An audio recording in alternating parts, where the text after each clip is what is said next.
Baik, saya ke Pak Victor dari BNPB. Pak Victor, kita tadi sudah melihat perkembangan jumlah korban jiwa ya. Sampai pukul 16 hari ini sudah 836 jiwa dan diperkirakan masih bisa terus bertambah, Bapak. Saya ingin bertanya, ketika Bapak Bupati Aceh Utara mengatakan sampai hari ini mereka belum mendapatkan bantuan dari pemerintah pusat, ada tidak kaitannya dengan status kebencanaan ini yang tidak ditetapkan sebagai bencana nasional sehingga bantuan dari pusat itu tidak masuk ke daerah seperti Aceh Utara? Ya, baik.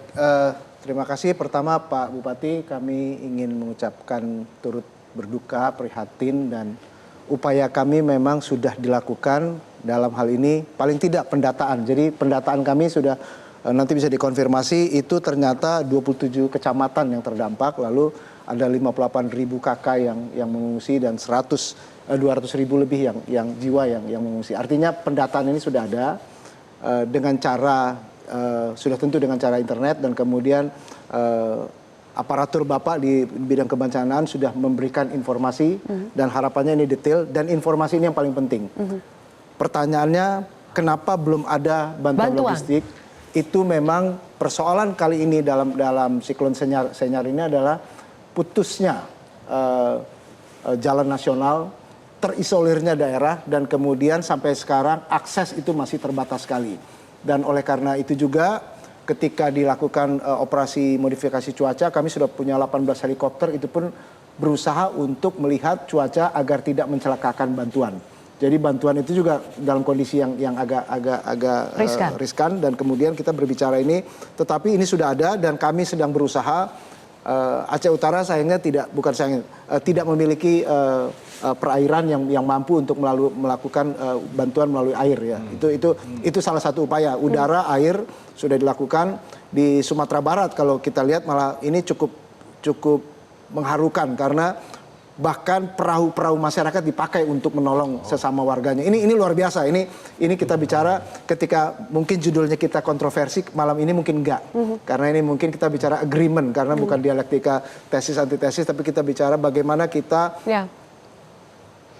melakukan upaya-upaya empati untuk semua masyarakat Indonesia. Kalaupun ada perbedaan, kita ingin sesuatu yang terbaik untuk mengurangi duka, dan kemudian bagaimana setiap warga bisa dengan cepat bisa mendapat bantuan. Pertanyaan itu tadi mengenai skala. Ada tidak hubungannya dengan tidak ada bencana ini yang tidak ditetapkan sebagai bencana nasional? Penetapan bencana nasional itu tidak mengurangi,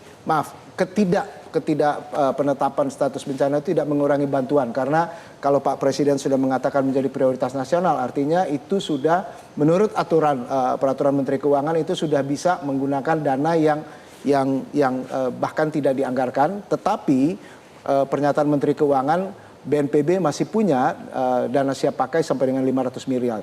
Artinya tata kelola kebencanaan adalah ketika kabupaten kota sudah mengatakan tanggap darurat, SK tanggap darurat, itu dana siap pakai sudah bisa. Jadi tidak perlu sampai ke provinsi.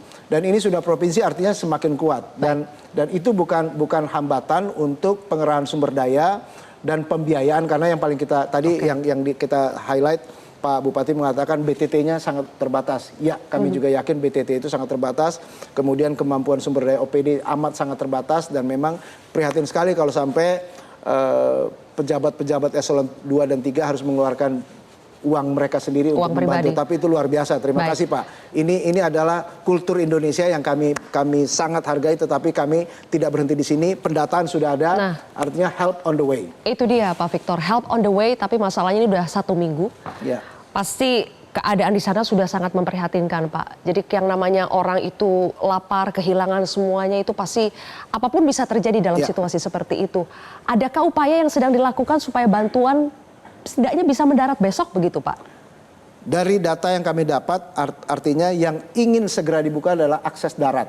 Dan itu dalam 1-2 hari ini sudah akan, paling tidak dari pengerahan alat berat, itu sudah akan bisa sampai ke Aceh Utara juga. Jadi ini jalan darat yang diupayakan. Karena kalau kita melihat operasi modifikasi cuaca direncanakan sampai dengan tanggal 4 Desember, artinya ini hanya untuk mengurangi hamparan air yang tadi yang kita lihat, tetapi akan membahayakan juga untuk airstrips. Dan kemudian yang paling cepat dilakukan adalah pembukaan akses darat. Oke. Sekali lagi kita berharap diupayakan dengan sekuat tenaga all out karena ini sudah perintah presiden. Iya. Jelajahi cara baru mendapatkan informasi. Download Metro TV Extend sekarang.